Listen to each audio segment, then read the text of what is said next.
안녕하세요. 김자연TV의 김자현입니다. 오늘은 그 장편 해양소설 태양의 밀사 오늘 낭독해 드리는 날인데, 낭독하기 전에 이제 여러분이 감상하셨던 이 곡은 여러분도 잘 아시는 모차르트의 바이올린 협주곡 제3번입니다. 짤츠부르크 협주곡이라고도 일명 칭하는 그런 곡이었죠. 그 정말 뭐라 그럴까, A형의 남성들은 이제 모차르트 음악을 많이 들어서 그 정신적 뭐라 그럴까 외상이 있는 분들은 많이 치유를 한다고 그러던데, 이 곡이 특히 치유에 굉장히 도움이 될 것 같은 생각이 들어요. 이 음악을 들을 때마다 그 천재의 그 타고난 환희, 희열 같은 게 막 느껴지죠. 그래서 그런 거에 이제 치유에 도움을 받는 것이 아닐까, 그런 생각을 하면서 이 곡을 맨날 듣습니다.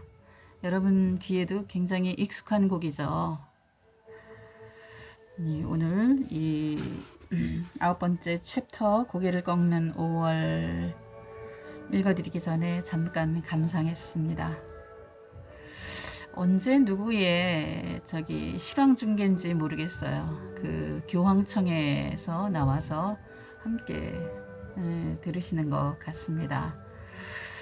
콘클라베가 끝났다죠. 이번에 뽑히신 그 교황은 어느 나라 분인지 제가 아직 그 뉴스를 보지 못해서, 근데 여기 이제 교황님인지 추기경인지 그리고 나오시네요. 그 관람석에. 그러면 이제 2014년에 발행되었던 장편 해양소설 태양의 밀사 9번째 그 소제목이죠. 고개를 꺾는 5월. 여기서 이제 이 고개를 꺾는 5월에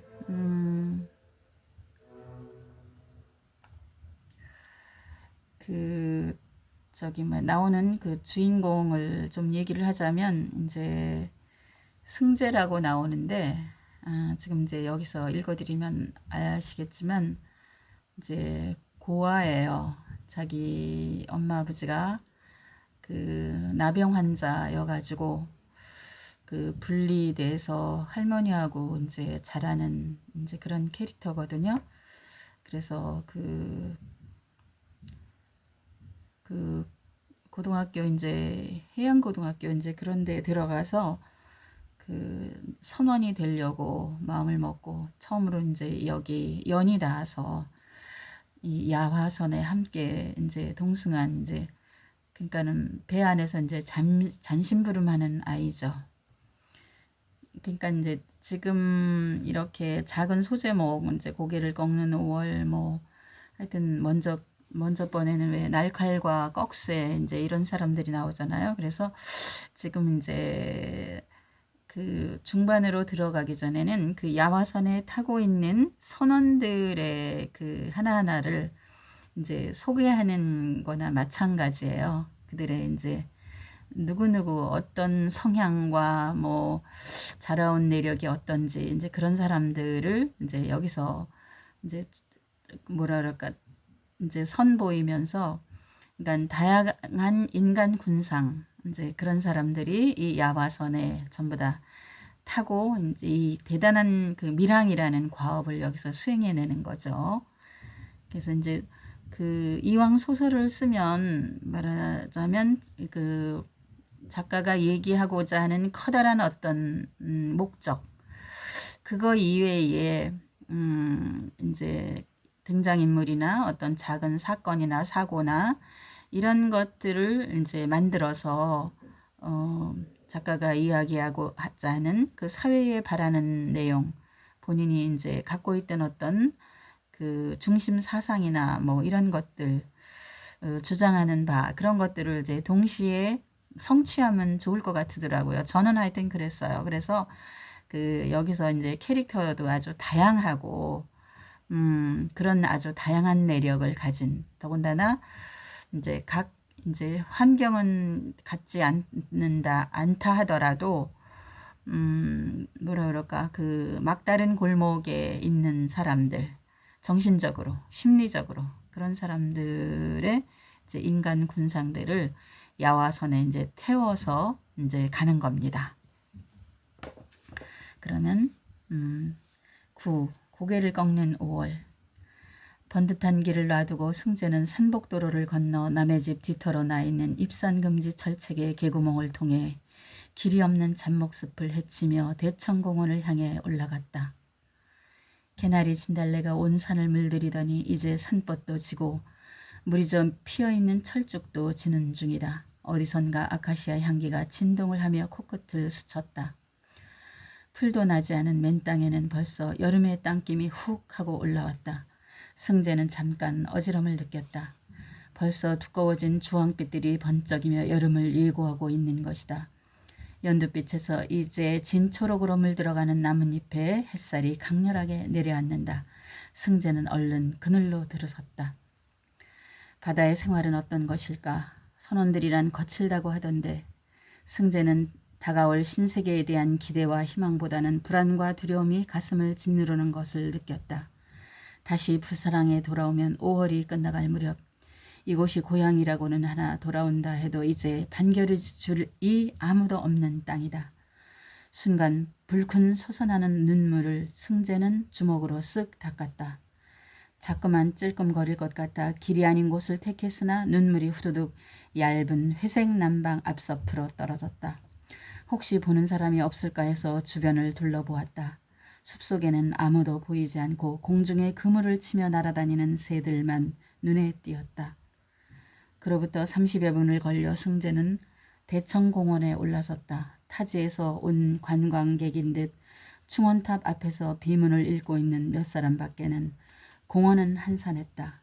잘 다듬어진 잔디 위로 한 차례씩 바람이 불어올 때마다 따끔거리며 내려앉았던 햇살이 펄짝거리며 뛴다. 잎이 넓은 나무 그늘로 들어서자 등허리에 난 땀이 시원하게 증발하는 것이 느껴졌다. 이제 돈이라는 것을 벌 수 있게 됐는데 가슴이 다시 한번 울컥하고 내려앉았다. 이제야 고성을 덜어드릴 수 있는데 할머니는 한 달 전 돌아가셨다. 할머니의 음성이 바람결에 들리는 듯해 그는 두리번거렸다. 산에는 평생 동안 3번만 오는 것이다. 산의 자석이 눈물이 하 많아서 큰일이다. 큰일. 세상이라는 거친 바다를 건널라면 폭풍뿐이겠노 말이라. 어려서부터 눈물이 많은 승재 귀에 대고 틈만 나면 할머니가 읊조리던 말씀이다. 충원탑을 올려다보던 승재는 마음을 추스리기 위해 바다를 향해 몸을 돌렸다. 멀리 회백색으로 펼쳐진 수평선 가까이 북항을 향해서 부간 페리 한 척이 들어오는 것이 보였다. 항구 주변이 여객선으로 더욱 붐비는 것은 지금이 행락철이란 증거다. 북항 방파제 외곽으로 오륙도가 보이고 먼 바다에서 시선을 안으로 끌어들이자 영동 고갈선 자락을 타고 남항으로 원양어선들이 군단으로 줄지어 남항의 위용을 자랑하고 있다. 또한 연안 여객선들 사이로 펑펑거리며 연기를 뿜으며 돌아다니는 똑딱선들로 항구는 더욱 어수선해 보인다. 할머니에게 손목이 잡혀 들어간 곳은 작은 만두가게였었지.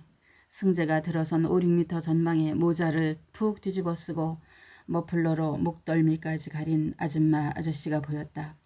가슴이 철렁 내려앉으며 이상한 감정이 소용돌이 쳤다. 승재의 잔등을 다독거리며 그들이 엄마와 아빠라고 할머니가 말했다. 엄마라는 아줌마가 주체할 수 없이 울고 있었다. 고모와 할머니도 쉴 새 없이 손수건으로 눈물을 찍어내며 오른손으로는 승재의 한쪽 손을 꼭 잡고 있었다. 작은 승재의 눈에서도 알 수 없는 눈물이 쏟아졌다. 그렇게 보고 싶던 엄마와 아빠라니. 오는 길에 할머니와 약조를 하지 않았어도 그들에게 다가가면 안 된다는 뚜렷한 의식이 본능적으로 어린아이의 온몸을 휩싸안았다. 간을 빼먹는다는 문동이가 떠올랐다. 승재야, 할머니 말씀 잘 듣고 공부 잘하고 씩씩하게 커거레이. 아빠의 목소리였을 것이다. 바람의 방해로 들리들 말듯 했지만 그 소리는 그들의 모습보다는 오히려 승재의 가슴에 뚜렷한 형체를 남겼다. 지금도 바람결에 그 소리가 들리는 듯 했다. 실습 항해사로 내일이면 외항상선을 타고 저 항구를 떠날 것이다. 청년이 된 유승재는 대청공원에서 신선대를 바라보고 있던 시간이 10년이나 지난 듯 어두운 기억의 강변에서 시선을 거둬들였다. 첫 출항에서 돌아오면 수용소가 있다는 그 용호동에 가봐야겠다고 승재는 마음먹었다. 그날 할머니에게 손목을 잡혀 만두가게를 나오면서 승재는 올 때와는 아득하게 멀어진 다른 세상을 걷게 되었다. 모든 것이 정지한 것 같다가 조금 후엔 온 세상이 환풍기 소리를 내며 돌았다. 그리고 발걸음이 꼬여서 자꾸 돌뿌리에 걸렸다. 그렇게 볼거리가 많던 항구가 사라지고 없었다.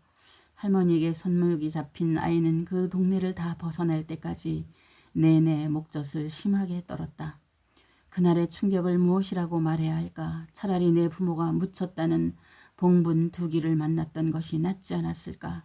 승재라는 어린 영혼을 향해 누가 그토록 대형 포를 발사하라 했던가. 내려가는 길에 장안사에 들러 할머니께 공양이나 드리고 가야겠다고 생각했다. 아직 수업이 끝날 시간이 아닐 텐데 중학생, 고등학생 녀석들이 섞여서 쉬엄쉬엄 올라오는 것이 눈에 띄었다.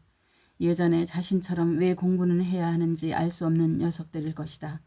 누구를 위해 살아야 하는지도. 공양주 보살로 일을 하고 절밥을 얻어다가 열심히 승재를 먹이고 키우신 할머니는 저승 염라대왕 앞에 가서 칭찬 들으셨을까?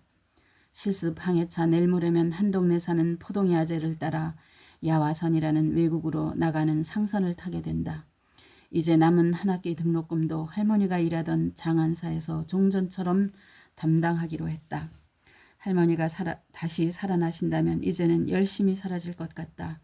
할머니가 살아계실 때 세상이 텅 빈 것 같아 모든 것에 의욕상실이었는데 할머니가 안 계신 지금 할머니만 계시다면 세상은 비로소 완전하게 꽉 찰 것 같은 안타까운 생각이 승재의 가슴에서 끝없이 바퀴를 타는 요즘이다.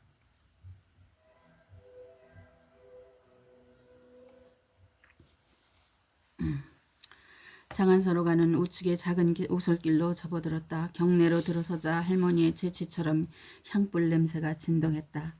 마당을 밟는 승재의 발자국마다 새벽 자박거리며 정적이 가라앉는다. 석등 옆으로 백일옥 나무가 붉은 꽃을 한 방 매달고 있다. 그 옆으로 소담스럽고 다소곳한 수국도 무건 수행 중이다. 승재는 법당으로 들어서서 왼편 할머니 위패 앞에 향을 꽂았다. 승재가 가고 나면 기억하리 아무도 없는 고모 할머니. 사람이 한 줌 재로 간다는 것은 어떤 것인지 승재는 똑똑히 보았다. 절을 하려고 엎드리자 울어도 끝나지 않을 봄물이 터져 나왔다. 얼마나 지났을까. 마음이 절마당처럼 정갈하게 닦인 것을 느꼈다. 주지 스님이라도 만나 인사를 드려야겠으나 오늘은 아무도 만나고 싶지 않다고 생각했다. 승재의 슬픈 어깨 위로 5월의 꽃들이 다투어 고개를 흔들었다.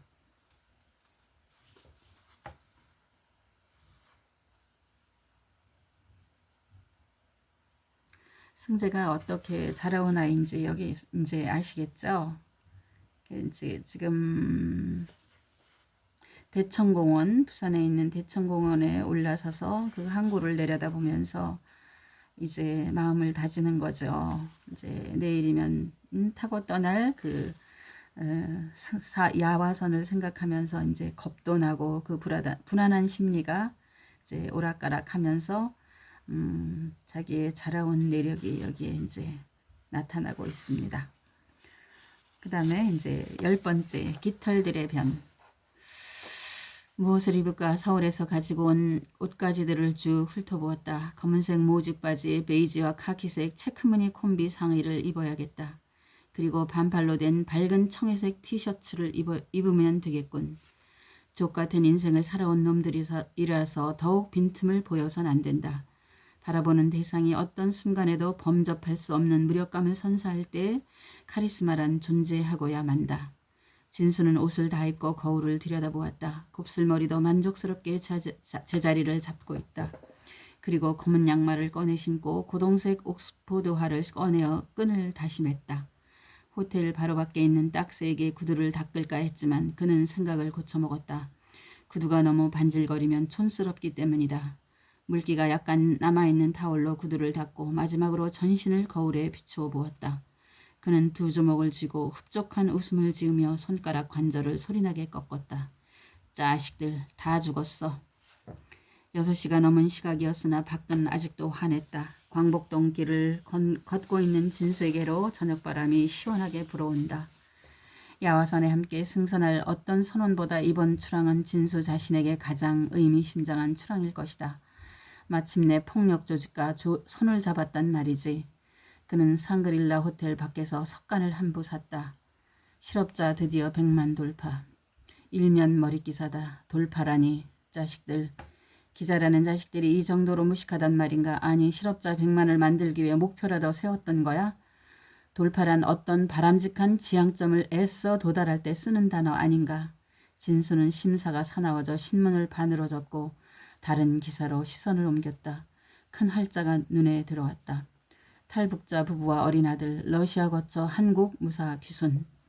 활자 아래로 젊은 부부가 4, 5세쯤 되어 보이는 아들을 안고 환하게 웃는 사진이 크게 실려 있었다. 젊다고는 하지만 집북대기같이 빛바랜 머리칼, 주글거리는 피부가 그동안 그들이 겪어온 극심한 고통과 영양실조를 여실히 보여주고 있었다. 진수는 곤혹스러운 표정으로 다음 기사로 수정체를 옮겼다. 누가 막을 것인가 이 역사의 흐름을, 이 대세를. 커피숍에서 커피를 한 잔 시켜 마시며 신문을 마주보고 있을 때 강포동이 다가와 섰다. 선장님, 일찍 나오셨습니다. 시간이 다 되어가는데요. 이제 이동하실 시간입니다. 존칭을 구사하는 강포동을 물끄러미 올려다보다가 진수는 신문을 접고 큰 키를 일으켜 세웠다. 남의 옷을 얻어 입은 것처럼 쑥색 양복에 주황색 남방을 받쳐 입은 강포동이 신사복 속에서 어색하고 난처한 표정을 짓고 있었다. 모두 밀실에 집합시켜 놓았습니다. 그의 당당한 음성을 듣고 진수는 자기도 모르게 일어나던 걱정을 잠재웠다. 대면식을 좀 달리하셔야 되겠는데요. 가라앉은 진수의 흠성이 호텔 붉은 카페트에 내려앉았다. 무엇을 말씀입니까? 무엇이 아니라 내가 들어가서 먼저 좌정하고 있을 테니까 갑판장이 호명을 하면 한 사람씩 들어오는 것으로 하십시다.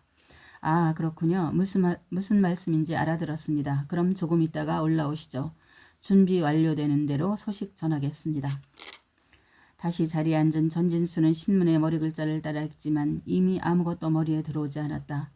여행백을 밀거나 들고 나타난 사람들은 만날 사람들을 만나면 달달거리며 가방에 달린 바퀴소리를 내며 멀어지고 또다시 한 사람이나 두 사람 또는 그룹들이 자리를 차지하고 있다가는 떠나고곤 했다. 5분쯤 지났을까 강포동이 보내는 휴대폰 신호다. 진수는 자리에서 일어나 엘리베이터를 타고 10층에 내렸다. 대기하고 있던 강포동을 따라 들어가자 아이들을 어떻게 했는지 30평 정도 되는 텅 비어있는 실내는 숨소리 하나 없이 쥐죽은 듯 고요했다. 현관에서 구두를 벗고 실내로 들어서던 진수는 잠깐 걸음을 멈추며 호흡을 삼켰다. 핏빛 장미다. 2개의 수반에 꽂혀있는 새빨간 장미가 진수의 눈을 확 끌었다. 은회색의 커다란 꽃문양이 들어있는 실크 벽지로 마감된 실내에는 암갈색 장미목 긴 탁자 2개가 세로로 붙여져 있었다. 이렇게 세심하게 준비하고 있을 줄이야. 자신에 대한 예우라고 느껴져 흐뭇한 마음으로 전진수 선장은 탁자를 사이에 두고 나란히 대기하고 있는 의자들을 성큼성큼 지나쳐 상석에 가 앉았다. 그리고 한국 전통의 한 모양으로 생긴 커다란 백자 수반 밖으로 푸른 잎을 내려뜨리고 있는 장미꽃 정물을 다시 눈길을 보냈다.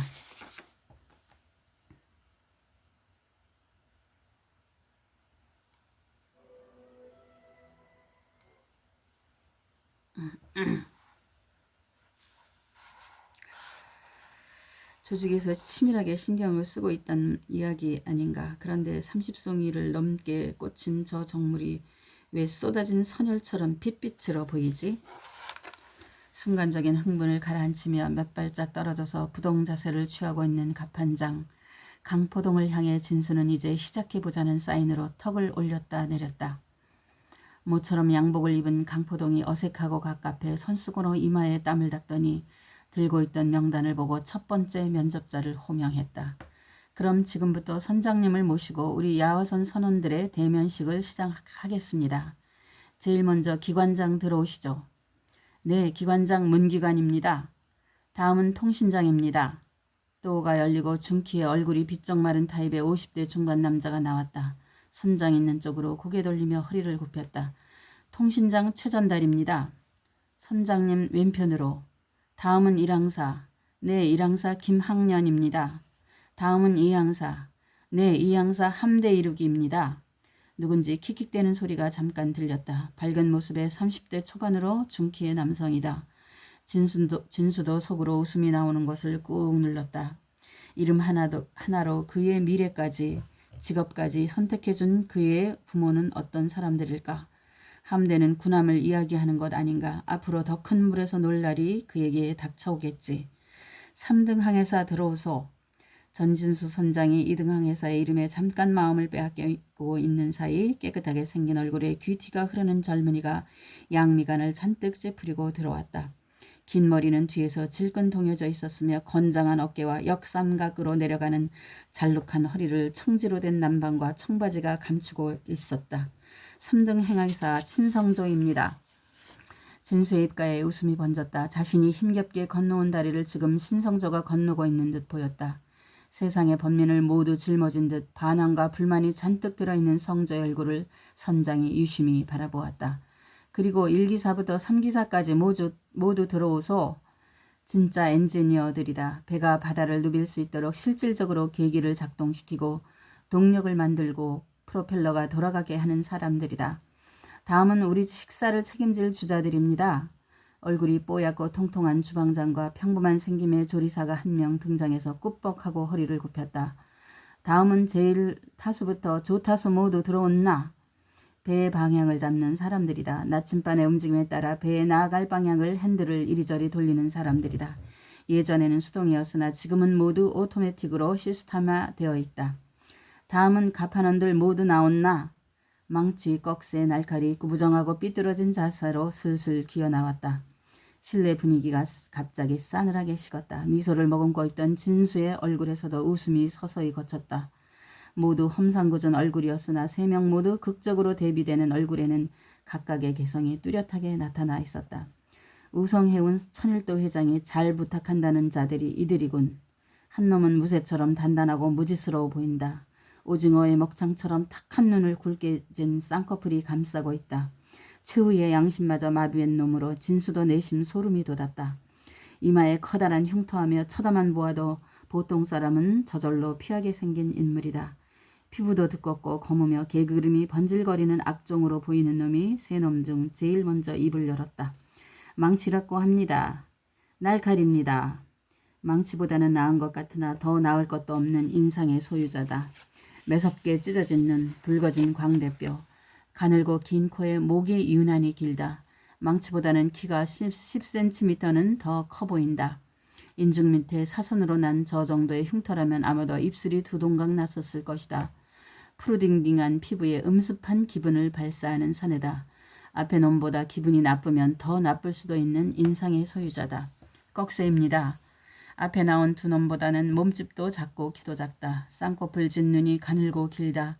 세 놈 중에서는 제일 나이가 적은 것으로 보인다. 잠시도 누나를 가만히 두지 않고 살피는 놈이다.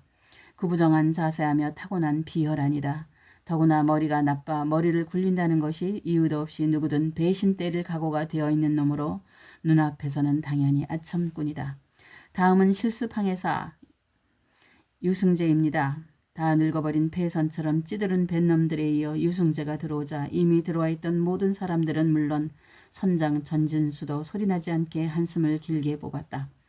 마지막 호명에 의해 실기사가 들어와서자 한 사이드에 5명이니까 갑판장 강포동을 합해 21명의 인원이 숨을 죽이고 의자 앞에 도열해 섰다.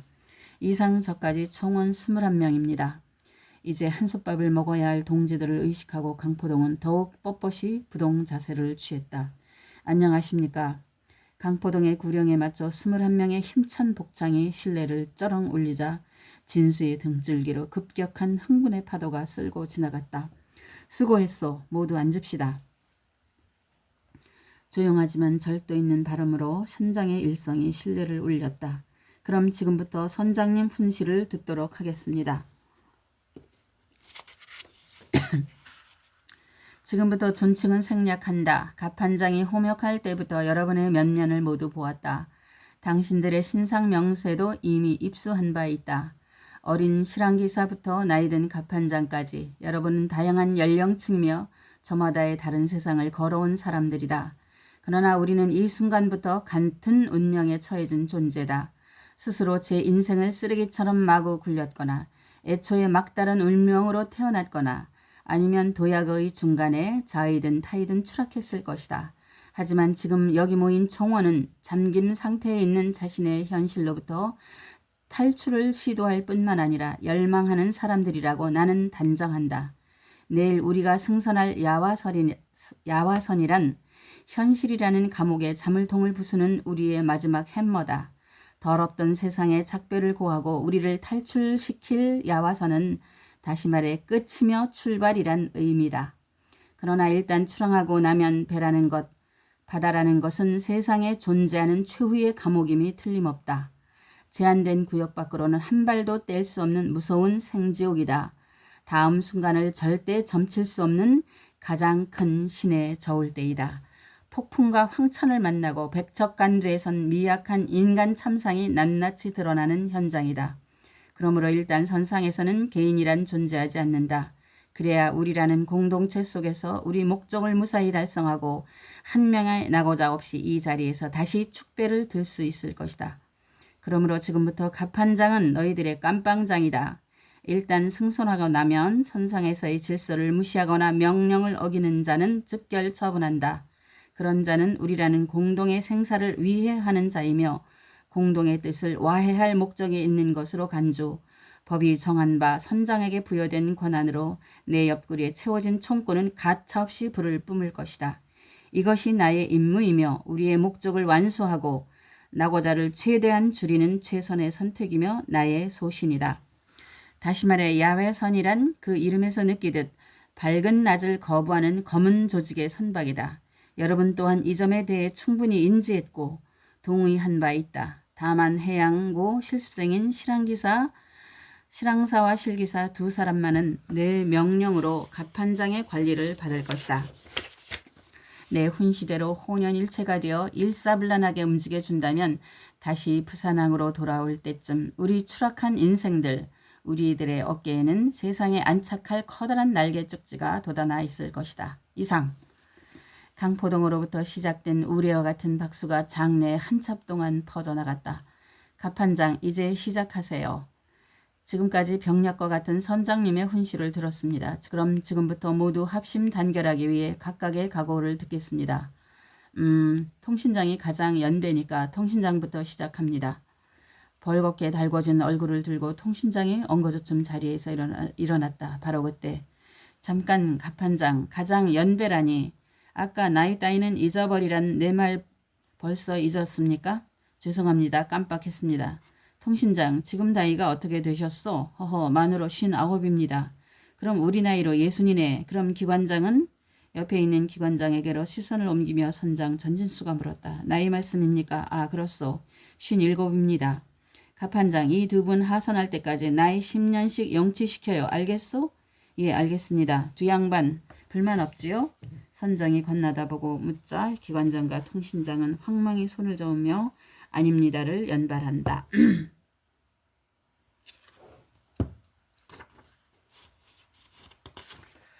그럼 다시 기관장부터 시작하기로 합시다. 갑판장이 지시하자 통신장이 앉고 기관장이 일어나서 말문을 열었다. 선장님의 선처로 방금 제 나이는 47이 됐습니다. 정말 그러면 얼마나 좋겠습니까? 10년 전까지는 외항 송출선 기관장으로 배를 계속 탔었습니다. 친척 하나가 공장을 한번 같이 하자고 해서 건축자재를 생산하는 공장을 운영했습니다만 불경기가 닥치고 결국 망하고 말았죠. 중소기업은 대기업에서 주로 도급을 받아 일하는데 대기업은 정치권에는 수천억씩 갖다 바치면서 결제는 6개월이나 1년짜리 어음입니다. 우리나라 대기업은 중소기업의 피를 먹고 성장합니다. 아니면 덤핑을 치고 들어오는 통에 도저히 기업을 해먹을 수가 없습니다. 이 땅에서 법대로 정직하게는 중소기업은 도저히 살아만 남을 수 없다는 겁니다. 쥐새끼도 막다른 골목으로 몰면 고양이한테 덤비는 법이죠. 선장님의 말씀을 들으니 새로운 힘이 솟는 것 같습니다. 충성하겠습니다. 다음은 통신장 말씀하시오. 통신장 최전달입니다. 훌륭하신 선장님을 모시게 된 것 같아 가슴이 벅찹니다. 나이는 50살이 되었지요. 조금 전에 고향은 본래 제천이지만 한때는 부산에서 살다 현재는 서울서 살고 있습니다. 해상보다는 육상에서 근무하고 싶어 통신회사에서 그동안 몸을 담고 있었는데 어느 날 출근해 보니까 제 책상이 치워지고 없더군요. 할 수 없이 사직서를 쓰고 퇴직금을 탔는데 사업 좀 해본다는 것이 몽땅 사기당하고 말았습니다. 아이들은 다 출가했지만 사는 게 폭폭해졌다고 날만 새면 꾸두덜대던 마누라가 어느 날 이혼장을 들이밉디다. 더러워서 도장 꽉 뚫러주고 말하자면 독신이지요. 헛살아온 한 세상 지푸라기라도 잡는 심정으로 야화선에서 마지막 소신을 다하고 싶습니다. 일항사 김학년입니다. 나이는 갓 40으로 결혼하기 전부터 남부럽지 않게 번듯이 살아보려고 계속 배를 탔습니다. 그런데 여편네가 고무신 거꾸로 신었습니다. 지금 어린 것들만 두고 왔습니다. 눈에서 불이 납니다. 생지옥이 따로 없습니다. 바다로 뛰어들고 싶은 생각이 순간순간 치밀 때 아이들 얼굴이 눈앞에 어른거려 마음을 고쳐먹곤 합니다. 사실 뱃놈들 하면 항구에 내릴 때마다 계집질하고 방탕하게 사는 것으로 일반인들은 알지만 정말 시간도 돈도 없지 않습니까? 월급은 곧바로 통장으로 들어가고 마누라는 단속 갈 길이 없습니다. 이번 일만 잘 되면 배에서 내릴랍니다. 선장님 훈시는 정말 멋있었습니다. 3등 항해사 신성조입니다. 아까 선장님께서 말씀하신 것처럼 특히 저에게 배는 감옥으로 느껴집니다. 제 자신이 선택한 길이 아니니까요. 그러나 정신병동에서 탈출한 것은 잘한 일이라는 생각이 듭니다.